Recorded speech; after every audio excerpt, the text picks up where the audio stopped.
Story 1. The Descent into Madness. The cabin had been in Jacob's family for generations, tucked away deep in the Minnesota wilderness. It stood as a relic of simpler times, untouched by modernization or the reach of the outside world.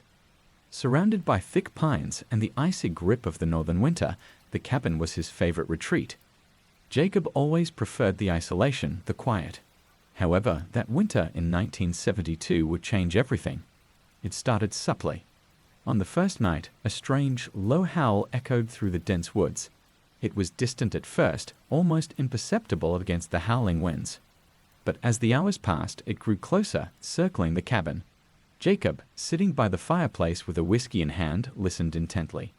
He'd assumed it was just a pack of wolves, but the sounds, they were off. Wolves didn't cry like that. These howls seemed almost human. By the third night, the snowstorm had sealed him inside. The winds battered the cabin relentlessly, railing the windows and causing the wooden beams to creak. The howling had intensified, an unearthly wail that grew louder each night.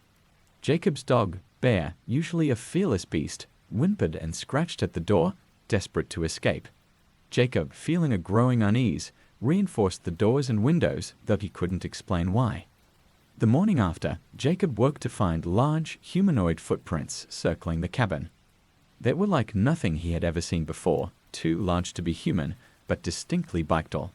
They came right up to the window, then vanished into the trees. His heart raced. The isolation that had once been his comfort now felt like a trap. As the days dragged on, Jacob's supplies dwindled. He couldn't leave. The snow was too deep. But worse than the snow was the feeling of being watched. Every time he glanced out the window, he saw a flash of something moving between the trees. A tall, gaunt figure that seemed to blend with the shadows, always just out of clear sight. And then there was the smell. A sickly sweet odor of decay, like rotting meat, permeated the air around the cabin. One night, as Jacob tried to sleep, a soft tapping began on the window. He froze, his breath catching in his throat. The tapping grew louder, more insistent. He slowly turned his head. And there, staring back at him through the frosted glass, was the gaunt face of a creature with hollow, sunken eyes. Its skin was stretched tight over its skull, pale and corpse-like, with long, bony fingers that tapped rhythmically against the glass. Jacob couldn't move. The creature's eyes, deep and black, seemed to bore into his soul. Then, with a low, guttural growl, it vanished into the storm.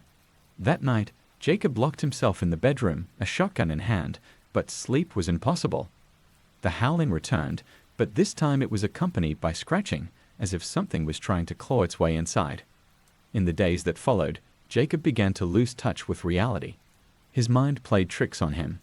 He swore he could hear voices whispering his name, coaxing him to come outside. Bay refused to leave his side, growling at the slightest noise. But it wasn't enough to keep the madness at bay. Jacob's food ran out, and starvation set in. On the 11th night, the tapping returned. But this time, it wasn't at the window, it was at the door. Slow, deliberate knocks, as if someone, or something, was waiting patiently to be invited inside. Jacob clutched his shotgun, trembling. He knew what it was. He had heard the stories as a child. His grandfather used to warn him about it, the Wendigo. Legend had it that the Wendigo was a spirit of the north, a once-human creature that had been transformed by greed and hunger. It feasted on the flesh of men, its insatiable hunger never satisfied. And once you heard its voice, once it marked you, there was no escape. Jacob had been marked. In his delirium, Jacob became desperate. He hadn't eaten in days, and Bear was looking at him differently. The hunger clawed at his insides, and he couldn't stop thinking about those legends, about what men could do when they were desperate. He pushed the thought away, horrified, but it returned, stronger, more insistent each time. On the 13th night, the cabin was filled with silence. No howls, no scratching, no tapping, just an oppressive quiet. Jacob stared into the fire, clutching his shotgun, when suddenly a loud crash shattered the stillness. The door splintered, and a gust of freezing wind blew into the cabin, extinguishing the fire. In the doorway stood the creature. Its body was impossibly tall and emaciated, its limbs too long, its eyes gleaming with hunger. The Wendigo's lips pulled back, revealing sharp, yellowed teeth as it let out a low, guttural growl. Jacob raised his shotgun and fired, but it was too late. The Wendigo lunged at him, and in those final moments, as the creature's icy breath filled his lungs, Jacob understood. The hunger that had consumed him, the madness that had overtaken him, it was all part of the Wendigo's curse. He had been claimed long ago. When the rescue party arrived weeks later, they found the cabin in ruins. The door had been torn off its hinges, the windows shattered. Inside, they found the remains of Jacob, or what was left of him. His body had been ravaged, his limbs twisted unnaturally, and his face frozen in a mask of terror. But that wasn't the worst part. In the corner, curled up in a ball, was Bear. The dog was alive, but barely. His fur was matted, his body emaciated, and in front of him, gnawed down to the bone, was a human hand. Story 2. The Hunger That Follows. In 1998, a group of 5 friends set out on a snowshoeing trip through the Canadian wilderness, determined to test their limits against the unforgiving landscape. They were experienced hikers, well prepared for the biting cold and the isolation. Their destination, an abandoned logging camp deep in the forest, said to have been deserted after strange disappearances in the early 1900s. To them, it was the perfect blend of adventure and mystery. The first few days went without incident. They trekked through the snow-covered trails, marveling at the pristine beauty of the untouched wilderness. But as they neared the camp, something changed. The air felt heavier, colder. The forest, once filled with the sounds of birds and rustling branches, grew unnervingly silent. When they reached the camp, they found it just as they had expected, weathered cabins, long abandoned and half buried under the snow. They set up camp in the largest of the buildings, its walls still steady enough to provide some shelter from the biting wind. As night fell, they huddled around a fire, sharing stories and laughing to keep the growing sense of unease at bay. But then came the sound, a distant, mournful wail that seemed to rise from deep within the forest. It was unlike any animal they had ever heard, a high-pitched, eerie sound that set their nerves on edge. The friends tried to laugh it off, blaming the wind or perhaps a distant wolf pack. But the sound persisted, growing closer with each passing hour. That night, no one slept. They heard the footsteps outside the cabin, slow and deliberate, circling the perimeter. Each of them thought it was their imagination, but when they compared notes the next morning, they'd realized they had all heard it. The second night was worse. The wailing returned, louder and more insistent, and with it came the smell, the sickening stench of decay, like something long dead had been disturbed. One of the friends, Alex, swore he saw something moving just beyond the tree line, a tall, thin figure that seemed to melt into the shadows as soon as he tried to focus on it. Panic began to set in. They decided to cut the trip short, packing up as quickly as they could in the freezing dawn. But as they prepared to leave, they discovered that their tracks from the previous days had been obscured. The snow had been disturbed, as if something or someone had been walking in circles around their camp all night. Story 3. The Shadow at Pine Ridge. In 1956, the small Ojibwe community of Pine Ridge in northern Ontario was struck by an unusually brutal winter. The snow was relentless, falling in thick blankets that made hunting and gathering nearly impossible. The elders spoke in hushed tones, warning that the land was displeased, that something ancient had been disturbed. Among the younger men of the village was Peter Laforge, a trapper and guide. A skeptic by nature, Peter never put much stock in the old legends. He laughed off the warnings about the Wendigo, attributing them to superstition and fear. But as the days grew colder and food grew scarcer, Peter began to notice a strange heaviness in the air, an unnatural stillness in the forest. The game had all but disappeared. Even the usual tracks of deer and elk were absent, as if the animals themselves had fled from something far more dangerous than man. One evening, as Peter returned from a fruitless day of trapping, he spotted something unusual in the snow, a set of tracks, larger than any human footprint, with elongated toes and claws. They were spaced far apart, as though the creature that made them walked on 2 legs, but was much taller, much faster than any man. The prints led deep into the forest, toward the Black Woods, a place the elders warned was cursed. No one from the village ventured there, not even the bravest hunters. Curiosity and pride overtook Peter's caution. He grabbed his rifle and a lantern and followed the tracks into the woods. The trees grew denser, their skeletal branches twisting above him, blocking out the pale moonlight. The silence was unnerving. No wind, no animals, just the sound of his own breath and the crunch of snow under his boots. As he walked deeper into the woods, a foul odor assaulted his senses. It was the smell of rot, of something long dead yet still lingering in the air. Peter's lantern flickered, casting long shadows between the trees. His heartbeat quickened, though he told himself it was nothing, just his imagination playing tricks on him. But then, from the corner of his eye, he saw it. A shape moving between the trees, impossibly tall and gaunt, its eyes glowing faintly in the darkness. His breath caught in his throat. He froze, staring into the blackness, trying to discern what he had just seen. The thing moved again, faster this time, darting behind a tree and vanishing from sight. Peter's blood ran cold. He turned to leave, but the forest had changed. The path he had followed was gone, swallowed by the swirling snow and darkness. Panic set in as he tried to retrace his steps, but every direction looked the same. The trees seemed to close in around him, their branches twisting like skeletal hands, reaching out to grab him. And then he heard it. A low, guttural growl, echoing from the shadows. The sound was so deep, so primal, that it vibrated in his bones. It wasn't an animal, at least not one he had ever encountered. It was something else, something older, something hungry. Peter stumbled backward, his lantern swinging wildly, casting erratic beams of light through the trees. The growling grew closer, followed by the crunch of snow underfoot. He could hear it now, something moving toward him, slowly, deliberately, like a predator stalking its prey. In desperation, Peter raised his rifle, firing blindly into the darkness. The shot rang out, deafening in the stillness, but the growling didn't stop. Instead, it grew louder, more menacing. Whatever was out there, it wasn't afraid of him. Suddenly, the lantern went out, plunging him into complete darkness. Peter stood frozen, clutching his rifle, listening as the growls turned into a voice that whispered his name. Peter. His heart pounded in his chest as the voice echoed through the trees, calling to him, taunting him. It was inhuman, cold, and hollow, yet somehow familiar. His hands shook as he fumbled to relight the lantern, but it was too late. Out of the darkness came the creature. It moved like a shadow, tall and emaciated, with skin stretched tight over its bones. Its eyes glowed faintly, reflecting the pale moonlight, and its mouth was filled with jagged, yellowed teeth. Its breath came out in ragged hisses, clouding the air with a foul stench. Peter ran. He tore through the woods, branches slashing at his face and arms, but he didn't care. The thing behind him was faster, its long, bony limbs allowing it to cover ground effortlessly. He could hear it gaining on him, its breath hot on his neck, its growls turning into sickening laughter.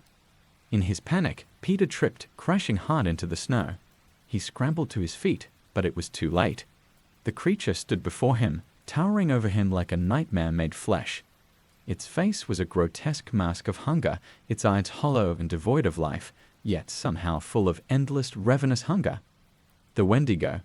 It stared at him for a long moment, as if savoring the fear radiating off him. Then, with a sudden, unnatural speed, it lunged. Peter didn't have time to scream. When the search party found Peter 2 days later, he was barely alive. His clothes were torn, his skin frostbitten, and his mind shattered. He babbled incoherently about a creature in the woods, about eyes in the dark and voices calling his name. His hands were covered in scratches, and his rifle was found broken in half beside him. But most chilling of all were the footprints, large, inhuman tracks that circled the area where they had found him, tracks that led deep into the black woods and disappeared. Peter never recovered. He was taken to a hospital, where he remained in a near-catatonic state, muttering only one word, over and over again: Wendigo. The elders of Pine Ridge knew what had happened. The Wendigo had claimed another soul, luring Peter with its voice, driving him to madness and hunger. It was an ancient force, older than the trees and mountains, born of the harsh northern winters and the greed of men. And once it had its mark, there was no escape. The Black Woods remained off-limits after that. No one from the village dared to venture near them, and the story of Peter LaForge was passed down as a warning. The Wendigo was still out there, they said, lurking in the shadows, waiting for the next foolish soul who dared to listen to its voice. Story 4. The Disappearance at Devil's Pass. In the winter of 1931, A group of 5 fur traders ventured into the remote wilderness of northern Montana, near a place locals called Devil's Pass. The pass was notorious for its harsh conditions and strange occurrences, but the traders, led by a man named Emmett Larson, were experienced and well-equipped. They had heard the warnings, of course, but they laughed them off, eager to find new trapping grounds. The journey to the pass was uneventful at first. The men made good progress, setting up camp each night and pushing deeper into the snow-covered forests by day. But as they neared the pass, the weather took a turn. A blizzard swept in, howling through the trees with a ferocity that even the seasoned traders found unnerving. The snow piled high, and visibility dropped to near zero. On the third night, strange things began to happen. The first sign was the wind. It changed from a simple howl to something more. A sound that seemed to carry voices. Low, mournful wails that echoed through the trees, calling out in a language none of the men understood. At first, they dismissed it as the wind playing tricks on their minds, but then came the shadows. Emmett was the first to see them. Tall, gaunt figures moving between the trees just beyond the firelight. He thought it was his imagination at first, but when he mentioned it to the others, they all admitted they had seen the same thing. Figures that were too tall, too thin, and moved too quickly to be human. Then the food began to disappear.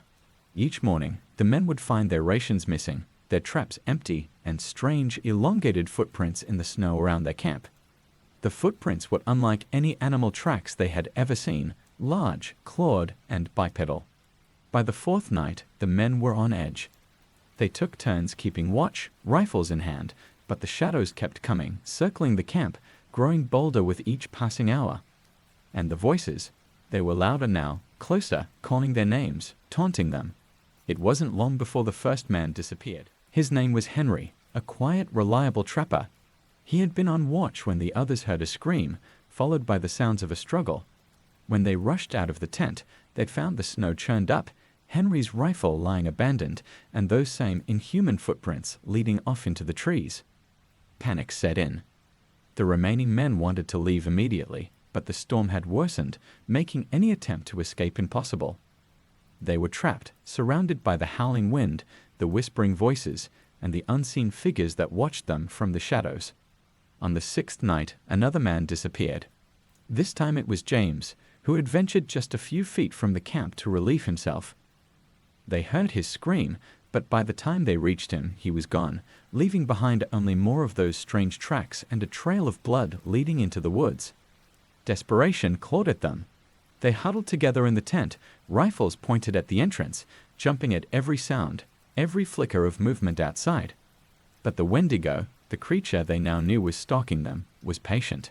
It toyed with them, whispering from the darkness, scraping its claws against the tent, letting them know that escape was futile. On the 8th day, Emmett was the last one left. Story 5. The Winter Feast. In the isolated Yukon wilderness, the story of Douglas Morrow became something of a cautionary tale. A seasoned hunter, Morrow was well known for his expeditions into the farthest reaches of Canada's northern forests. For years, he'd thrived off the land, indifferent to the superstition that kept others away. But in the winter of 1948, Morrow disappeared, leaving behind only whispers of a terrifying encounter with something far worse than the bitter cold. Morrow's final journey began like many others. He had heard rumors of a rich hunting ground deep within the snowy wilderness, past the unnamed mountains where few dared to venture. Eager for the challenge and dismissive of the warnings from the local indigenous people, Morrow packed his gear and set out alone, determined to make the journey before the worst of winter set in. The locals had told him not to go, warning that those lands were cursed, but Morrow brushed it off as foolishness. After days of trekking, Morrow reached a desolate, frost-covered valley. The trees were sparse here, their branches weighed down with ice, and the silence was absolute. It was perfect hunting territory, untouched, isolated, with no other men to disturb the game. But as the sun dipped below the horizon and the sky turned an ominous shade of gray, Morrow began to feel uneasy. The wind picked up, carrying with it a strange, faint sound, a distant wail that seemed to rise and fall with the gusts. At first, he assumed it was just the wind playing tricks on him, but as the night deepened, the sounds grew clearer, more deliberate. The first few nights passed without incident, though Morrow found the eerie quiet unsettling. There were no animals, not a single track in the snow, not a single bird in the trees. It was as though the land had been abandoned by all living things. The emptiness gnawed at him, but he pushed it aside, focusing on the task at hand. On the third night, the first sign of something wrong appeared. Morrow had set his traps along the tree line, hoping to catch a hare or two. But when he checked them the next morning, they were empty. Not just untouched, his traps had been torn apart. The thick iron jaws had been bent and twisted, as if something with immense strength had crushed them effortlessly. Nearby, he found tracks in the snow, huge, distorted footprints that did not belong to any animal he knew. They were long, with deep, claw-like impressions, spaced far apart as if whatever made them walked on two legs, but stood at an unnatural height. Unnerved but still stubbornly rational, Morrow told himself it must have been a bear, perhaps deformed, maybe starved by the winter cold, forced into strange behavior. He pushed deeper into the valley, hoping to find some trace of the game that eluded him. But the deeper he went, the worse things became. The wind returned, colder and sharper than before, carrying with it that same faint, wailing sound. Except now it was closer. Morrow swore he could hear voices on the wind, whispering his name, but that was impossible. There was no one out here. He was alone. That night, as he sat by his fire, he heard it again, the distant cry. It was louder now, more distinct, as if something was calling out from deep within the trees. Morrow's instincts told him to pack up to leave, but pride kept him anchored in place. He wasn't about to be scared off by strange noises. He was a hunter. He had faced worse. Or so he thought. By the fifth night, Morrow hadn't slept. The sounds outside his camp grew more frequent, more unnerving. Something was circling his camp, moving just beyond the reach of the firelight. He could see its shadow dart between the trees, tall and lanky, with limbs too long for its body. Its movements were quick, unnatural. Every time he thought he had a clear look at it, it vanished into the darkness, leaving him clutching his rifle, cold sweat running down his back. On the seventh night, the creature finally revealed itself. Morrow had fallen into a fitful sleep, his exhaustion overcoming his fear. But he was jolted awake by a noise, soft at first, like the crunch of snow underfoot. His eyes shot open, his hand instinctively reaching for his rifle, but what he saw paralyzed him with terror. Standing at the edge of his camp, just beyond the dying glow of the fire, was the creature. It was tall, impossibly tall, its emaciated frame looming over the landscape like a grotesque statue. Its skin was a sickly, mottled gray, stretched tight over its bones. Its eyes glowed faintly in the darkness, hollow and filled with an insatiable hunger. Its face was a twisted mask of decay, with long, jagged teeth that gleamed in the dim light. And its hands, those long, bony hands, ended in sharp, claw-like fingers that twitched as if it was itching to tear something apart. The creature's mouth opened, and from it came that same wailing cry, the one that had haunted him for nights. But now, up close, Morrow could hear the words beneath the cry. It was speaking to him. Hungry. The word echoed through the air, carrying with it a deep, primal dread. Morrow's blood ran cold. He had heard stories of this creature before, tales passed down from the indigenous elders. It was the Wendigo, the spirit of famine and insatiable hunger, a creature born from cannibalism and greed. Those who encountered it rarely lived to tell the tale. The Wendigo stared at him for what felt like an eternity, its glowing eyes locked onto his. Then, slowly, it stepped forward, its long limbs moving in a grotesque, unnatural gait. Morrow fired his rifle, the shot echoing through the valley, but the creature didn't flinch.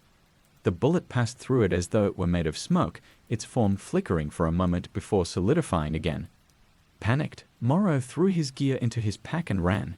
He ran faster than he ever had in his life, the sound of the creature's wails chasing him through the forest. Every time he glanced back, he saw it, just behind him, gliding through the trees with impossible speed, its eyes glowing brighter, its mouth twisted into a ravenous grin. Morrow didn't stop running until he reached the river, where the ice had begun to crack. He hurled himself across it, slipping and sliding, praying that the Wendigo would be unable to follow. When he finally reached the other side, he collapsed, his body shaking with exhaustion and fear. For hours, Morrow lay there, staring at the dark forest across the river. The Wendigo didn't cross. It stood at the edge of the trees, watching him, its eyes never leaving his. Finally, as dawn broke, the creature faded into the shadows, leaving behind only the faint echo of its wailing cry. Morrow never returned to that valley. He made his way back to civilization, broken and haunted by what he had seen. He tried to tell others, but no one believed him. They said he had been driven mad by the isolation, by the cold and hunger. But Morrow knew the truth. The Wendigo was real, and it was still out there, waiting hungry. Story 6. The Curse of Mount Akawa. Mount Akawa, a remote and foreboding peak in Alaska, had always been surrounded by eerie legends passed down by the indigenous people.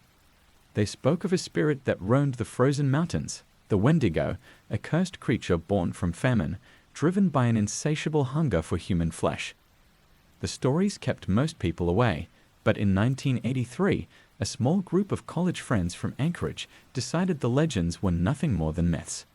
Determined to prove their strength, they set out to conquer the peak in the dead of winter.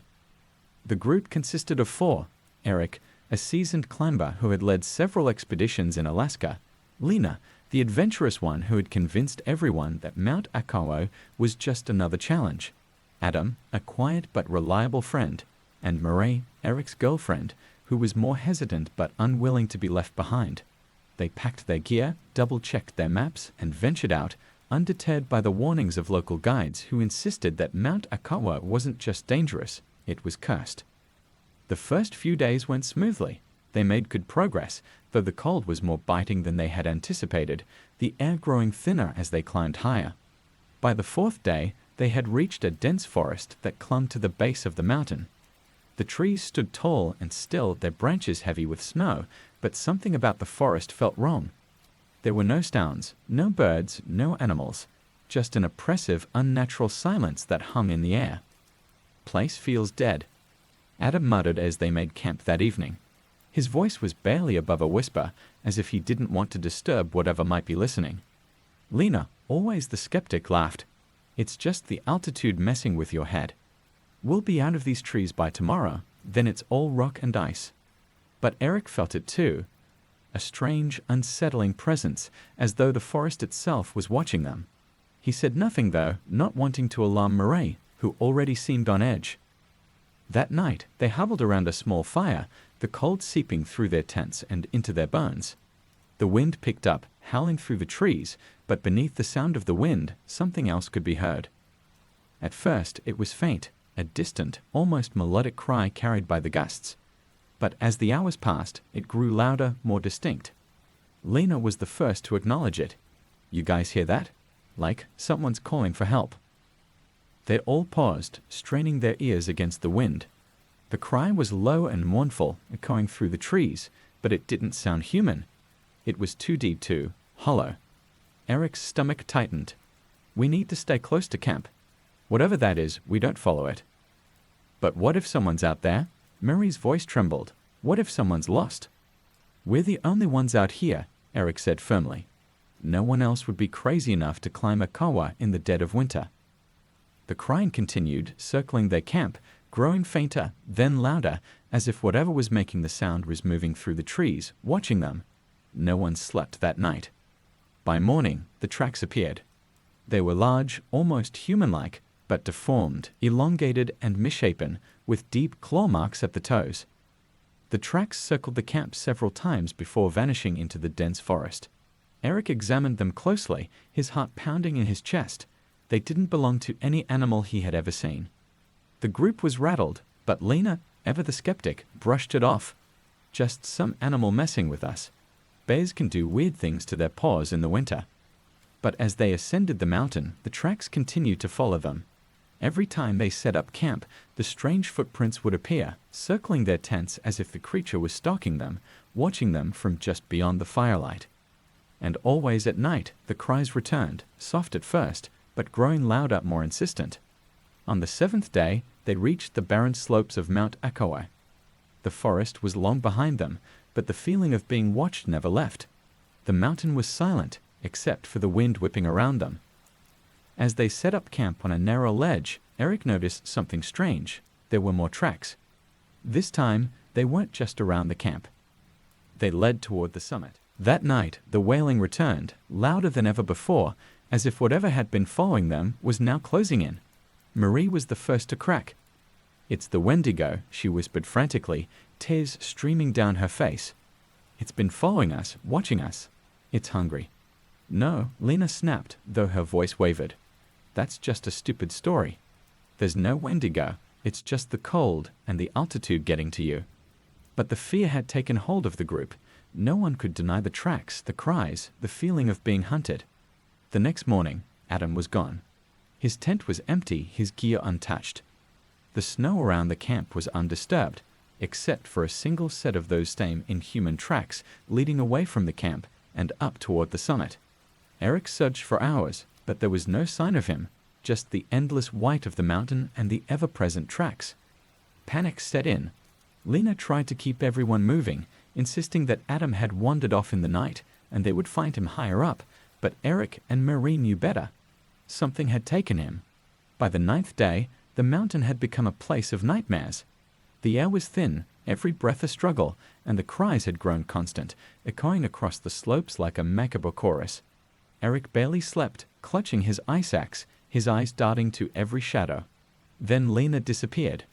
It happened in the middle of the night.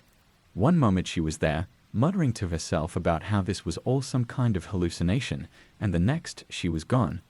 The only trace of her was the footprints, those same elongated tracks leading away from the camp.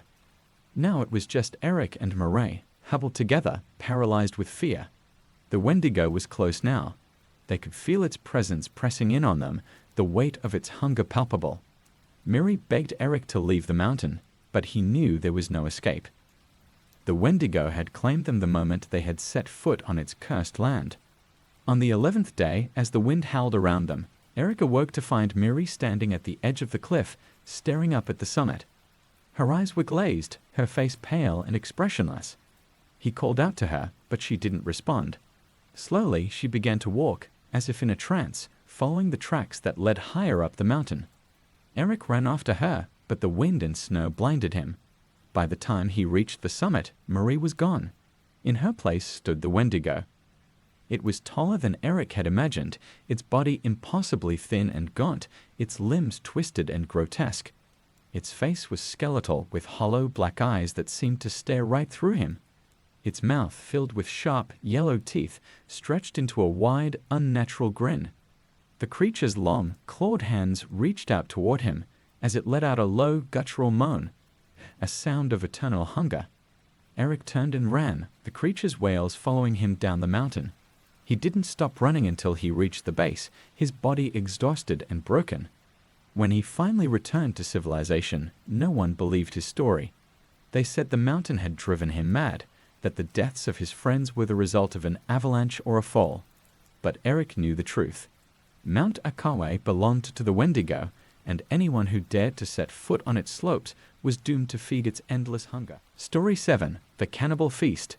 In the bitter winter of 1895, a small band of gold prospectors ventured deep into the Rockies, chasing rumors of untouched veins of gold. The 5 men, led by Elias Riggs, had grown desperate after a year of failures, driven to find fortune in one of the harshest winters on record. They set up camp in an abandoned mining cabin nestled deep within a secluded valley, a place the indigenous Blackfoot tribe avoided at all costs. The prospectors had heard the stories of the Wendigo, but they laughed it off, too obsessed with their greed to care about tales of a man-eating spirit. Weeks passed, and the blizzards worsened. The gold was elusive, the food supplies dwindling, and soon the men found themselves snowed in, trapped by the unrelenting storm. They tried hunting, but the valley was empty, the snow too deep to find game. The nights grew colder, darker, and with each passing day, the tension among the group mounted. Elias, a large man with a fierce will to survive, started hearing strange noises in the middle of the night. He told himself it was just the wind, but there was a peculiar rhythm to the sounds, like a soft tapping on the windows and walls of the cabin. It happened every night, always just before dawn. Sometimes he swore he could hear whispering, but when he asked the others, they denied hearing anything unusual. One night, the tapping grew louder, more insistent. Elias awoke with a start. gripping his rifle as he listened to the strange, rhythmic noise.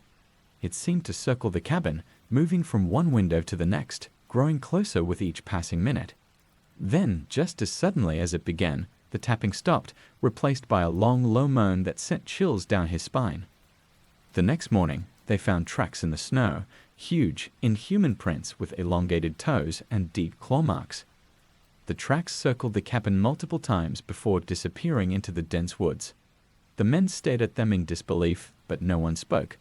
They all knew the stories, but none of them were willing to acknowledge the growing fear.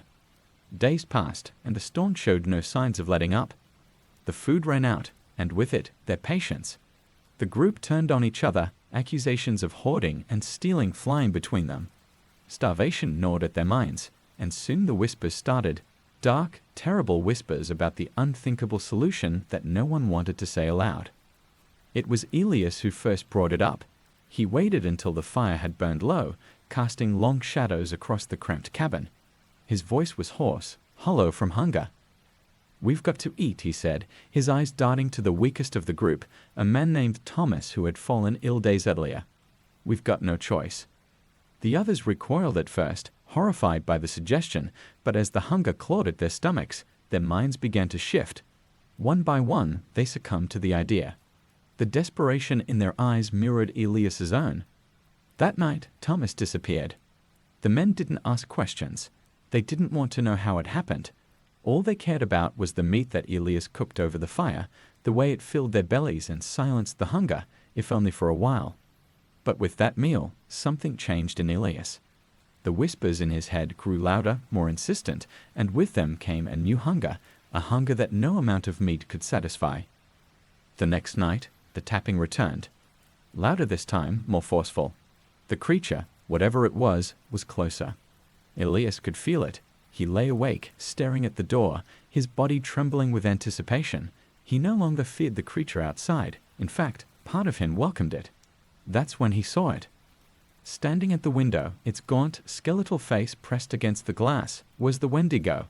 Its hollow eyes stared directly into his, and its mouth twisted into a grotesque smile. It didn't move, didn't attack, it just watched him, as if it were waiting for something. Elias understood. He was already marked. In the following days, the men began to disappear, one by one. Each time, the others would wake to find one less body in the cabin, and a fresh meal waiting on the fire. Elias never admitted what he had done, but the others knew. They could see the madness growing in his eyes, the way he licked his lips when they weren't looking, the way he always volunteered to go outside during the night. By the time the storm finally broke, only Elias remained. When the search party found him weeks later, he was sitting alone in the cabin, surrounded by the bones of his friends. His eyes were hollow, his skin stretched tight over his emaciated frame. He had chewed his own fingers down to the bone. They took Elias back to civilization, but he never spoke again. He just sat, rocking back and forth, staring into the distance. The only word he ever uttered, whispered under his breath in a voice that barely sounded human, was Wendigo. The cabin was abandoned, left to rot in the wilderness, but the locals still tell the story of Elias Riggs and the winter feast. Some say the Wendigo still roams those mountains, feeding on the greed and hunger of men, waiting for the next group of fools who dare to venture into its domain. Story 8. The Lost Expedition of Lake Vermilion. In 1911, a group of 7 men set off on a fur-trapping expedition near Lake Vermilion, deep in the forests of northern Minnesota. Led by Victor Malone, an experienced woodsman, they aimed to spend the harsh winter months trapping mink, beaver, and fox, hoping to cash in on the lucrative fur trade. The wilderness surrounding the lake was known for its abundance of wildlife, but it was also known for something far darker, the presence of the Wendigo. Local Ojibwe tribes warned of the Wendigo, a creature that could possess the soul of anyone driven to cannibalism by hunger and desperation. Malone and his men, hardened by years of survival in the wilderness, dismissed these stories as nothing more than campfire tales meant to scare children. But as the men settled into their camp, a series of strange occurrences began to unfold. The first sign was the game. Despite setting traps in prime locations, they caught nothing. The forest, once teeming with life, was eerily silent. There were no birds, no signs of animals, just the sound of the wind howling through the trees. As days turned into weeks, the men grew restless. The food supplies they had brought with them were dwindling faster than expected, and the cold was becoming unbearable. Each night they huddled closer to the fire, their stomachs growling, their tempers flaring. Then came the footsteps. It started one night as they sat around the fire, trying to ration the last of their provisions. The sound was faint at first, just a soft crunching of snow, as if someone was walking through the forest around them. Victor dismissed it as one of the men moving through camp, but when he looked around, all 7 were accounted for. The footsteps continued, slow and deliberate, circling the camp. The men exchanged nervous glances, their hands instinctively reaching for their rifles. Victor stood up, his eyes scanning the darkness beyond the firelight, but there was nothing there, just the shadows of the trees and the endless expanse of snow. "Must be wolves," one of the men muttered, though there was little conviction in his voice. But Victor knew it wasn't wolves. The steps were too heavy, too precise. Whatever was out there was walking on 2 legs. That night, no one slept. The footsteps continued, growing closer with each pass around the camp, but no matter how hard they looked, they never saw a thing. By morning, fresh snow had covered any trace of the tracks, and the men were left with an overwhelming sense of unease. Over the next few days, the situation worsened. The cold intensified, and the snowstorms became more frequent, trapping the men in their camp. Food ran out completely, and the hunger gnawed at them, driving them to madness. Victor did his best to keep order, but the desperation in the men's eyes was unmistakable. Then, one night, as the wind howled outside their cabin, something knocked at the door. It was a soft, deliberate knock, 3 slow, hollow taps that echoed through the small cabin like a death knell. The men froze, their hearts pounding in their chests. Victor, holding his breath, motioned for silence. The knocking came again, this time more insistent. "Who's out there?" one of the men whispered, his voice trembling with fear. No one answered. Then came the voice. It was faint at first, barely audible over the wind, but it was there, a low, rasping whisper that seemed to come from just outside the door. It spoke in a language none of the men could understand, but the tone was unmistakable. It was calling to them, beckoning them to open the door. "No one opens it," Victor said firmly, his voice barely above a whisper. "Whatever it is, it's not human." The knocking continued, each strike more forceful than the last. The voice grew louder, more desperate, until it was practically wailing in a language that chilled the men to their bones. The walls of the cabin shook, as if something was trying to tear its way inside. And then, as quickly as it had begun, it stopped.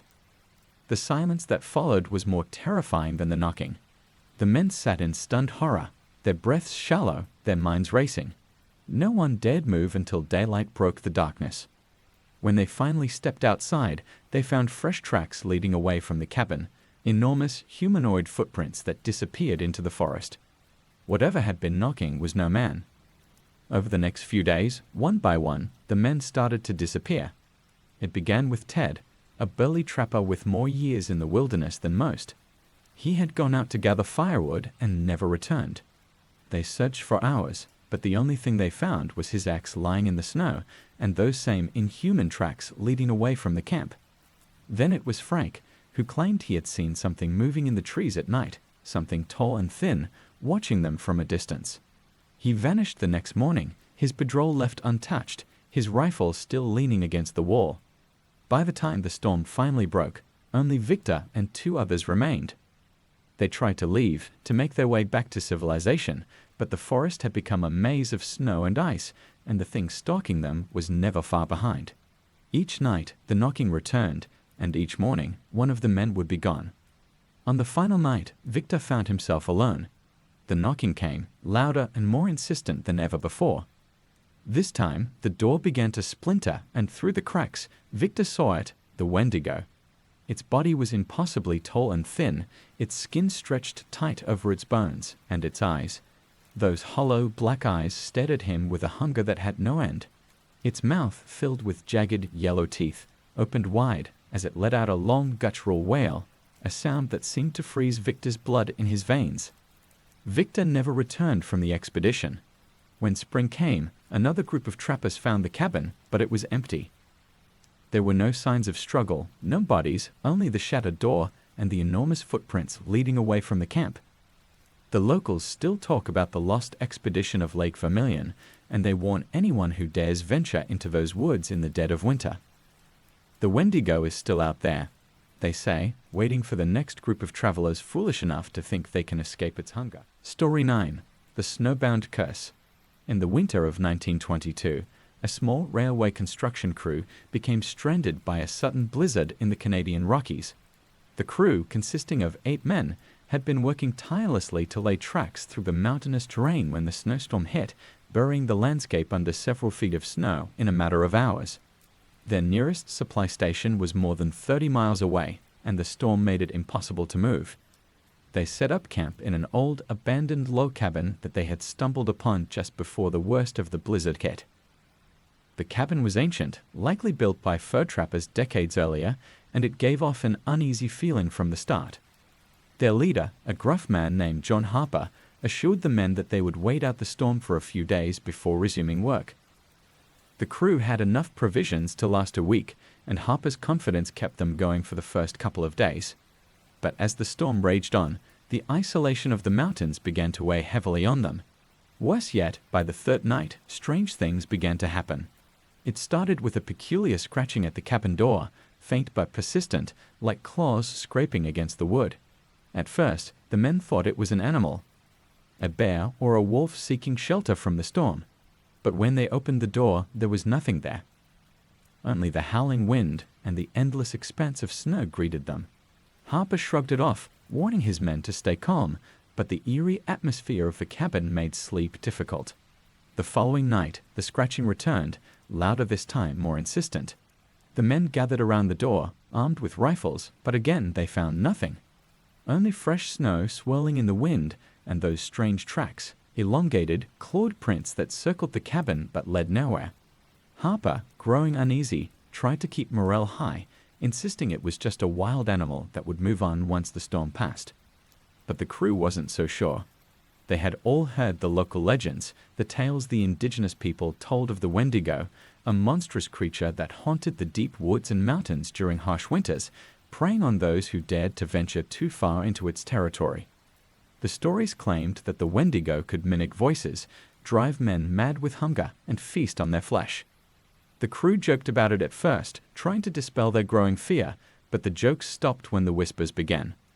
On the 5th night, the men awoke to the sound of someone calling their names, one by one. The voice was soft, almost a whisper, and it seemed to drift through the walls of the cabin. Harper was the first to check, stepping outside with his lantern held high, but there was no one there, just the snow-covered forest, silent and still. Yet the voice persisted, moving around the cabin like a ghost, calling to them. "John, come outside. Isaac, we're waiting for you. Come closer." The whispers drove the men to the edge of madness. Isaac, one of the younger members of the crew, claimed he saw something moving just beyond the tree line. A tall, gaunt figure with glowing eyes that watched them from the shadows. His hands shook as he pointed, but when the others looked, they saw nothing. Harper chastised him, telling him to keep it together, but even Harper couldn't shake the growing sense of dread that hung over the camp. On the 6th night, things took a darker turn. The storm showed no signs of letting up, and the crew's food supply was running low. Tensions were high, with men snapping at each other over small things. That night, the whispers returned, but this time they were accompanied by a new sound, a low, guttural growl that seemed to come from all around them. As they huddled by the fire, trying to stay warm, the cabin door suddenly burst open as if slammed by an invisible force. The wind howled through the opening, extinguishing the fire and plunging the room into darkness. The men scrambled to relight the lanterns, their hearts pounding, but when the light flickered back to life, one of them was missing. Tom, a burly man with years of experience in the wilderness, was gone. His rifle and coat were still by the fire, his footprints trailing out into the snow, leading toward the forest. Harper and the others rushed outside, shouting Tom's name, but their voices were swallowed by the storm. They'd followed the footprints as far as they could, but the snow fell so heavily that the trail quickly vanished. Tom was gone. The men returned to the cabin, shaken and terrified. They bolted the door, barricading it with whatever they could find, and sat in silence, listening to the storm rage outside. That night, no one slept. By morning, it was clear that something was hunting them. Tom's disappearance had shaken their resolve, and the men started talking openly about the Wendigo. Isaac, who had grown increasingly paranoid, insisted that the creature was real and that it had marked them for death. Harper tried to keep order, but he too was beginning to crack under the pressure. That evening, the whispers returned, louder and more persistent. This time, they weren't just outside. They were inside the cabin, echoing off the walls, coming from every corner. The men clutched their rifles, their eyes darting around the room, but they saw nothing. Yet the voices continued, urging them to leave the cabin, to come outside into the cold. The next morning, another man was missing. Sam, the quietest of the group, had vanished in the night. Like Tom, his belongings were left behind, his footprints leading out into the snow, disappearing into the forest. The remaining men were beside themselves with fear. They knew something was out there, something that was taking them one by one, but there was nothing they could do. Isaac, now half mad with terror, refused to stay in the cabin any longer. He demanded that they leave, even if it meant freezing to death in the storm.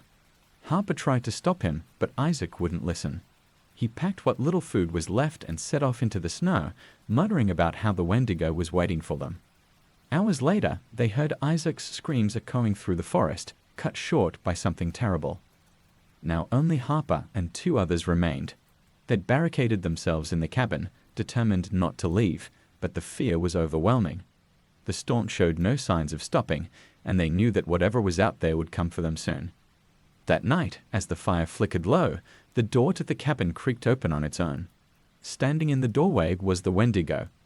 Its body was tall and emaciated, its limbs impossibly long and thin, its skin pale and stretched tight over its bones. Its eyes glowed faintly in the darkness, and its mouth, filled with sharp, yellowed teeth, was twisted into a grin of pure malice. It stood there for a moment, staring at them, before stepping into the cabin with slow, deliberate movements. The men didn't have time to react. The Wendigo moved with unnatural speed, its claws flashing in the firelight as it tore into them. Harper fought back, but it was no use. The creature's strength was beyond anything he had ever faced. The last thing he saw before the darkness took him was the Wendigo's hollow eyes, burning with hunger. When the blizzard finally broke days later, a search party found the cabin. Inside, they discovered the bodies of the construction crew, mutilated beyond recognition. The walls were scratched with deep claw marks, and strange, inhuman footprints led away from the cabin and into the forest. To this day, no one ventures near that part of the Canadian Rockies in the winter. The locals say the Wendigo still roams those mountains, searching for its next victim, driven by a hunger that can never be satisfied. Story 10. The Howl of the Forgotten Town. The town of Coldwater Creek, hidden deep in the forests of northern Michigan, had long been forgotten by the outside world. It wasn't on any modern map, and those who lived there kept to themselves, surviving off the land as they had for generations. But in the winter of 1907, the town disappeared entirely, its residents lost to a fate far worse than death. The last known account of Coldwater Creek came from a young woman named Clara Jacobs, who had been visiting her sick aunt in the town when the events began. Clara was one of the few to survive, though she never spoke of what she saw, at least not until her final days when she wrote everything down in a journal, found hidden in the ruins of her family's old farmhouse decades later. The journal begins with a typical recounting of life in the remote town. The people were hardy, accustomed to the harsh winters, and relied on hunting and trapping to survive the long months of snow. But that winter, something was different. The animals disappeared first. No deer, no elk, not even the usual rabbits or foxes that roamed the woods. The men of the town searched far and wide, but the forests were empty. As the food supply dwindled, fear gripped the town. Clara described how the townsfolk began to grow desperate, rationing their provisions as best they could. It was around this time that the sightings began. It started with a distant howl, long, mournful, and unlike any wolf or animal they had ever heard. It echoed through the woods at night, chilling the townspeople to their core. Some of the men went out to investigate but returned empty-handed, their faces pale with fear. They couldn't explain what they had heard, but they all agreed on one thing: whatever made that sound was not of this world. Clara wrote about her aunt growing more and more paranoid as the nights went on. She would sit by the window, staring out into the darkness, muttering about something watching them. At first, Clara dismissed it as the ramblings of a sick woman, but soon enough, she began to feel it too, the unmistakable sensation of being watched. One night, the howling grew louder, and with it came something worse, footprints. In the morning, Clara and the others found strange, elongated tracks circling the town. They were enormous, with clawed toes that dug deep into the snow. The townspeople were terrified, but the worst was yet to come. People began to disappear. It started with a hunter named Sam Beecham, who had gone out to check his traps and never returned. The search party found his tracks in the snow, but they stopped abruptly, as though he had been lifted into the air. More men went missing over the following days, their homes left undisturbed, their doors wide open, as if they had walked out into the night without a second thought. Clara described the growing panic in the town, how no one dared leave their homes after dark. But even in the safety of their homes, they weren't safe. The howling continued, each night growing louder, more menacing, until it felt like the creature, whatever it was right outside their doors. Then came the night of the feast. Clara awoke to the sound of screams, horrible, blood-curdling screams that echoed through the town. She rushed to the window and saw a figure moving through the snow, impossibly tall and thin, its limbs too long, its eyes glowing faintly in the moonlight. The Wendigo. The creature moved through the town like a shadow, silent and swift. Clara watched in horror as it tore into houses, dragging people into the streets. The screams grew louder, but no one fought back. It was as if the town had fallen under some terrible spell, a hunger that consumed their very souls. In her journal, Clara wrote of watching from her window as her neighbors, men, women, children, were devoured by the Wendigo. Their bodies twisted and broken, their faces contorted in fear and pain. And yet, through it all, the howling never stopped. Clara's aunt was taken that night. The creature tore through the door with ease, its claws raking through the wood like paper. Clara hid beneath the floorboards, trembling in fear as she listened to the sounds of her aunt being dragged away, her cries for help swallowed by the wind. When morning came, Coldwater Creek was silent. The streets were empty, the houses abandoned. There were no bodies, no signs of a struggle, just the endless snow and the tracks of the Wendigo leading into the forest. Clara was the last to leave, fleeing into the woods with nothing but the clothes on her back and her journal. She never spoke of what happened to anyone, not even when she finally reached safety in a neighboring town. But her journal tells the story of what truly happened in Coldwater Creek, a town swallowed by the Wendigo's curse, its people consumed by a hunger that could never be sated. To this day, Coldwater Creek remains a ghost town, its ruins hidden deep in the forest, forgotten by time. Locals say the wind still carries the howls of the Wendigo, and those who wander too close to the old town are never seen again. Story 11. The Night Watch of Fort Thompson. In the bitter winter of 1910, Fort Thompson, a remote outpost in northern Manitoba, was hit by an unrelenting blizzard. The fort had been built during the fur trade, a lonely speck of civilization amidst the vast wilderness, manned by a small group of soldiers and traders who were responsible for guarding shipments of valuable pelts. The men of the fort were accustomed to harsh winters, but none had ever experienced a storm as fierce as the one that descended upon them that year. As the snow piled high around the walls of the fort and temperatures plummeted to record lows, the men were trapped. They couldn't leave, and no supplies could reach them. Provisions were running low, but worse than the hunger was the sense of isolation, the feeling that they were completely cut off from the rest of the world. On the third night of the storm, strange things began to happen. Private Thomas McCleary was the first to notice it. As the night watchman, it was his job to patrol the fort, making sure the gates were secure and the fires stayed burning. Around midnight, he heard something odd, a faint scratching sound, like nails being dragged across wood. It came from outside the fort's thick wooden walls. At first, he thought it was the wind playing tricks on him, but as he listened closer, he realized it was rhythmic, deliberate. McCleary lit a lantern and walked to the outer walls. The wind howled in his ears, and the snow fell so thick it was hard to see more than a few feet in front of him. The scratching continued, growing louder, more insistent. He peered over the wall, expecting to see an animal caught in the storm, but there was nothing, just a vast, swirling white landscape. Then he saw the tracks. They were huge, far larger than any human or animal print, and they stretched in long, looping arcs around the fort. They resembled elongated human footprints, but were twisted, distorted, with deep claw marks at the toes. McCleary's heart raced. He had heard stories of such things before, stories of the Wendigo, a creature cursed with an insatiable hunger that roamed the snowy wilderness, preying on those who had the misfortune of crossing its path. The next morning, McCleary told the others about the tracks, but they laughed it off. The men were already on edge from the storm and the dwindling supplies, and they had no time for ghost stories. Sergeant Lewis, a hard-nosed veteran, told McCleary he was imagining things. But the tracks didn't disappear. Every night, McCleary heard the scratching, and every morning the tracks would be there, circling the fort, getting closer each time. And with them came a strange feeling, an oppressive sense of dread that hung in the air like the cold itself. By the fifth night, the men began to hear it too, a low, mournful howl that seemed to rise with the wind, carrying through the trees. It was unlike anything they had ever heard, too deep to be a wolf, too sorrowful to be an animal. It sent shivers down their spines, and even the most skeptical among them, like Sergeant Lewis, began to grow uneasy.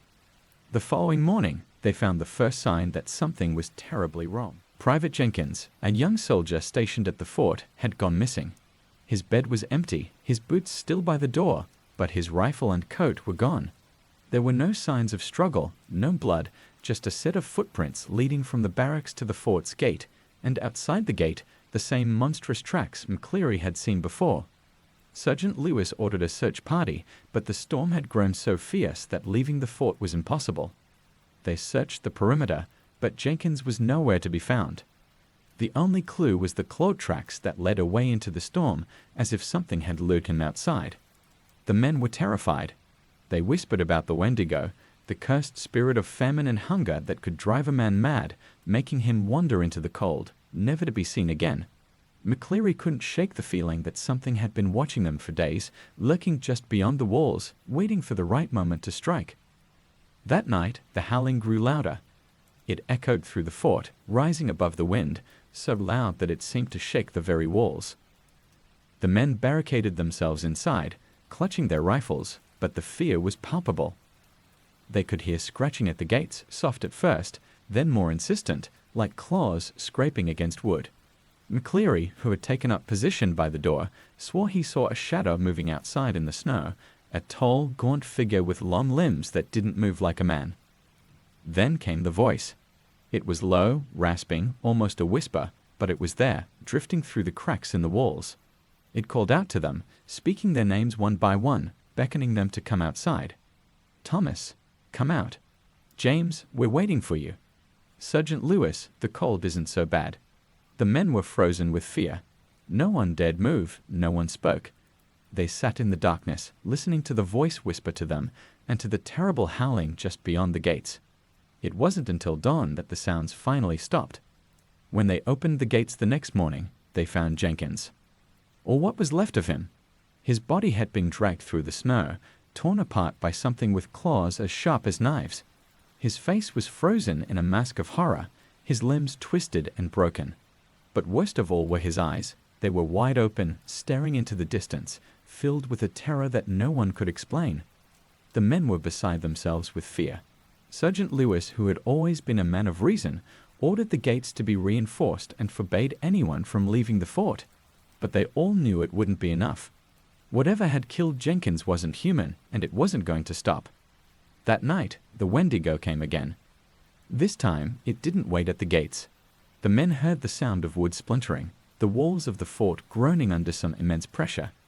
They scrambled to arm themselves, but before they could react, the gates were torn open, and the wind howled through the fort, carrying with it the terrible smell of decay.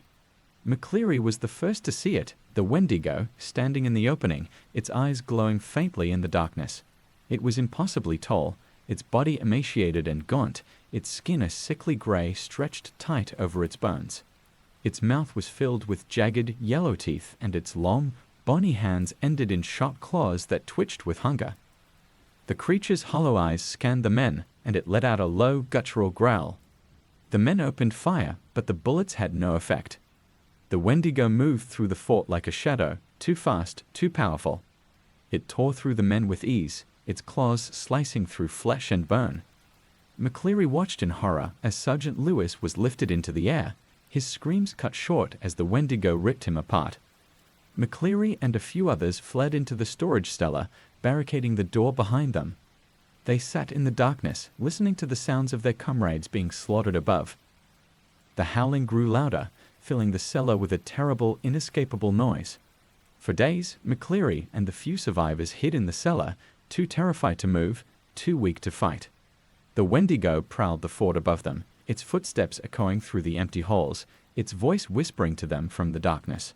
One by one, the survivors went mad, driven to madness by the whispers, by the hunger. McCleary watched as they began to turn on each other, desperate for food, their minds broken by fear. He knew what was happening. The Wendigo was not just hunting them, it was changing them, turning them into something else. When the storm finally cleared, a rescue team arrived at Fort Thompson. They found the gates torn open, the bodies of the soldiers scattered throughout the fort, mutilated and frozen. But McCleary was nowhere to be found. In the cellar, they found only the remains of the last survivors, cannibalized, their bones picked clean. The locals say the Wendigo still haunts the ruins of Fort Thompson, its hunger never satisfied. The wind that blows through the trees carries the cries of those it has claimed, and those who venture too close are said to hear their names whispered on the wind, beckoning them into the cold. Story 13. The Haunting of Frostbite Ridge. Frostbite Ridge, a desolate area deep in the Yukon Territory, had always been known for its unforgiving winters and treacherous landscape. No one ventured into the ridge without a good reason. For years, it had been a place whispered about among trappers and hunters, with stories of men disappearing, never to be seen again. But in the winter of 1935, a team of 5 prospectors, led by Arthur Hale, decided to test their luck in the hope of striking gold. Arthur was a seasoned prospector, and he had been drawn to Frostbite Ridge by rumors of untapped riches hidden beneath the ice. His team consisted of 4 others: Daniel, his old friend and a skilled trapper; Henry, a young but eager man looking to make his fortune; Walter, the muscle of the group; and Bill, a quiet, no-nonsense man who kept to himself. They were well prepared, with enough supplies to last the winter, but none of them were prepared for what awaited them. The first few weeks of their expedition went smoothly. They set up camp in a narrow valley beneath the ridge, a location sheltered from the worst of the winds. The days were spent digging, but the nights were unsettling. The cold was harsher than anything they had experienced, biting through their thick clothing as though the very air sought to freeze them alive. And the silence, the oppressive, unnatural silence, made it feel as though the world around them was holding its breath. As the winter deepened, strange things began to happen. It started with noises in the night. At first, it was subtle, faint, almost imperceptible, like the soft crunch of snow underfoot. The men chalked it up to animals or the shifting of the ice. But soon the sounds grew more distinct. They would hear footsteps outside their tents, pacing back and forth, always just beyond the fire's reach. Sometimes it sounded as though something, was scratching at the fabric of the tents, but when they checked, there was no sign of any intruder. The first real sign that something was terribly wrong came when they found the tracks. It was Henry who noticed them first, large, humanoid footprints in the snow, far too big to belong to any of the men. The tracks circled their camp in wide, looping patterns, as if something had been watching them, waiting. The prints were deep, with long claw marks at the toes. When Arthur examined them, he felt a chill that had nothing to do with the cold. "They're not animal tracks," Arthur muttered, frowning. "And they're not human either." The others were uneasy but tried to laugh it off, blaming Henry for letting his imagination run wild. But the tracks didn't disappear. Every morning, new ones appeared around the camp, and with them came a growing sense of dread that settled over the group. Then came the voices. It started late one night while the wind howled outside. Walter, who had taken the first watch, swore he heard someone calling his name from the darkness. At first, he thought it was one of the others, but when he checked the tents, everyone was asleep. The voice came again, this time clearer, louder, beckoning him into the woods. "Come out, Walter." He woke the others, his face pale with fear, insisting that something was out there calling to him. Arthur, skeptical but cautious, decided to check the area around the camp, but they found nothing, just the same enormous tracks leading away into the dark forest. As the days passed, the voice calling from the forest grew louder. It wasn't just Walter who heard it now. Each of the men began hearing their own names, whispered on the wind, soft and coaxing. The creature, whatever it was getting closer. On the 10th night, Daniel disappeared. Arthur woke to find Daniel's tent empty, his gear left behind, as if he had simply walked out into the night. There were no signs of a struggle, but the snow was disturbed around the camp, and those same monstrous footprints led from Daniel's tent into the dense trees. The group searched for hours, but Daniel was gone. As they trudged back to camp, the wind seemed to carry a different sound now, a low, guttural growl, too deep to be human. The men were terrified. They knew they were not alone in the ridge, but whatever was out there wasn't just stalking them, it was hunting them. That night, the fire refused to stay lit. No matter how much they stoked it, the flames flickered and died, as if the very cold was snuffing them out. And in the darkness, the howling began. The creature's voice was no longer just a whisper. It echoed through the valley, rising and falling with the wind, a terrible, haunting cry that made the men's blood run cold. They huddled together in the dark, rifles in hand, waiting for dawn, but the Wendigo didn't strike. It circled them, howling and growling, as if savoring their fear. By morning, Bill was gone. Arthur and the remaining men found his tent torn open from the outside, his belongings scattered in the snow. There was no blood, no sign of a struggle, just those same clawed footprints leading away from the camp and into the forest. Arthur knew then that the stories were true. The Wendigo, the spirit of hunger, the creature of endless winter, was real, and it had marked them. Desperation clawed at the men. Arthur ordered them to pack up and leave immediately, but the storm had worsened, and the paths out of the ridge were blocked by towering drifts of snow. They were trapped, with no way out and no way to defend themselves against the creature that hunted them. The next night was the worst. Henry, the youngest of the group, was the next to fall. As Arthur and Walter sat by the dying fire, they heard the creature's voice calling to Henry from the trees. Henry, already on the edge of madness from fear, stood up and walked toward the sound as though entranced. Arthur shouted at him to stop, but Henry ignored him, stepping into the darkness without hesitation. The Wendigo struck in an instant. Arthur and Walter watched in horror as the creature emerged from the shadows, a tall, emaciated figure with skin like frozen leather, its eyes glowing with a hunger that could never be sated. It moved with unnatural speed, seizing Henry and dragging him into the trees before either man could react. His screams echoed through the night, then were abruptly cut off. Arthur and Walter didn't sleep after that. They stayed by the fire, rifles at the ready, but they both knew it wouldn't matter. The Wendigo was too strong too fast. It was only a matter of time. By dawn, only Arthur remained. Walter had been taken in the night, his cries for help lost to the howling wind. Arthur was alone now, surrounded by the tracks of the creature that had claimed his friends. He knew there was no escaping Frostbite Ridge. The Wendigo would not let him leave. In his final entry, scrawled in a freezing hand in his journal, Arthur wrote of the creature's hunger, how it fed not just on flesh but on fear, driving men to madness before devouring them. He knew the Wendigo would come for him next. The last words in the journal were barely legible, written in a shaking hand. It's here. I hear it. I feel it. The hunger. The Wendigo. Arthur Hale was never seen again. When a search party arrived months later, they found the camp abandoned.